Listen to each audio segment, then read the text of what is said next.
Retro திரைப்பட வெற்றி கொண்டாடும் படக்குழுவினர்.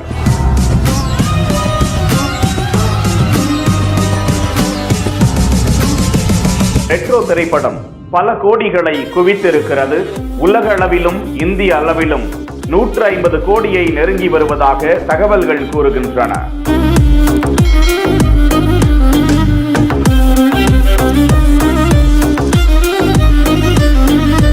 ரெட்ரோ திரைப்படம். சூர்யா எப்போதுமே ஒரு புன்னகை முகத்தோடு காட்சியளிக்கும் அவர் இந்த படத்தில் பெரும் பாகத்தில் சிரிப்பே இல்லாமல் ஒரு கடும் கோபத்தில் இருப்பவர் போன்று ஒரு வித்தியாசமான தோற்றத்தில் நடித்திருக்கிறார். அடிமைப்படுத்தப்பட்ட ஒரு கூட்ட ஜனங்களை மீட்டு எடுப்பதில் வேற level fighting. Let's go holidays. It's time to travel beyond the boundaries.